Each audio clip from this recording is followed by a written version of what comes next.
उस बालक को मानो सेब के उस पेड़ से प्यार हो गया था और वह पेड़ भी बालक के साथ खेलना पसंद करता था। समय बीता और समय के साथ साथ नन्हा सा बालक कुछ बड़ा हो गया। अब वह रोजाना पेड़ के साथ खेलना छोड़ चुका था। काफी दिनों बाद वह बालक पेड़ के पास आया तो बेहद दुखी था। आओ मेरे साथ खेलो, पेड़ ने लड़के से कहा। मैं अब नन्हा बच्चा नहीं रह गया और अब मैं पेड़ पर नहीं खेलता। लड़के ने जवाब दिया, मुझे खिलौने चाहिए, इसके लिए मेरे पास पैसे नहीं हैं। मैं पैसे कहाँ से लाऊं? अच्छा तो तुम इसलिए दुखी हो, पेड़ ने कहा। मेरे पास पैसे तो नहीं हैं, पर तुम मेरे सारे सेब तोड़ लो और बेच दो, तुम्हें पैसे मिल जाएंगे। यह सुनकर लड़का बड़ा खुश हुआ।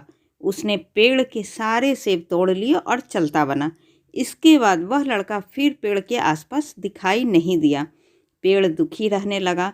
अचानक एक दिन लड़का फिर पेड़ के पास दिखाई दिया। वह अब जवान हो रहा था। पेड़ बड़ा खुश हुआ और बोला, आओ मेरे साथ खेलो।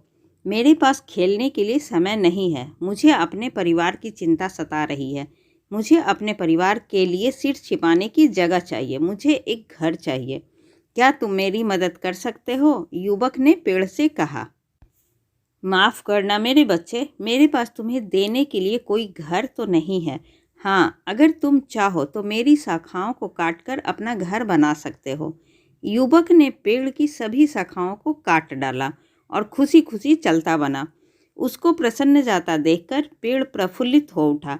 इस तरह नन्हे बच्चे से जवान हुआ दोस्त फिर काफ़ी समय के लिए गायब हो गया और पेड़ फिर अकेला हो गया। उसकी हंसी खुशी उससे छिन गई। काफ़ी समय बाद अचानक गर्मी के दिनों में वही युवक से अधेड़ हुआ व्यक्ति पेड़ के पास आया तो पेड़ खुशी से फूला नहीं समाया, मानो उसकी ज़िंदगी वापस आ गई हो। पेड़ ने उससे कहा, आओ मेरे साथ खेलो, मैं बहुत दुखी हूँ। उसने कहा, अब मैं बूढ़ा होता जा रहा हूँ। मैं एक जहाज़ पर लंबे सफ़र पर निकलना चाहता हूँ ताकि आराम कर सकूँ। क्या तुम मुझे एक जहाज़ दे सकते हो? मेरे तने को काटकर जहाज़ बना लो। तुम इस जहाज़ से खूब लंबा सफ़र करना और बस अब खुश हो जाओ। बालक से अधेड़ बने व्यक्ति ने पेड़ के तने से एक जहाज़ बनाया और सफ़र पर निकल गया और फिर गायब हो गया। काफ़ी समय के बाद वह पेड़ के पास फिर पहुंचा। माफ़ करना मेरे बच्चे, अब मेरे पास तुम्हें देने के लिए कुछ भी नहीं बचा है। अब तो सेब भी नहीं रहे। पेड़ ने वृद्ध से कहा, मेरे दांत ही नहीं है कि मैं सेब चबाऊं। उसने उत्तर दिया, अब वह तना भी नहीं बचा जिस पर चढ़कर तुम खेलते थे।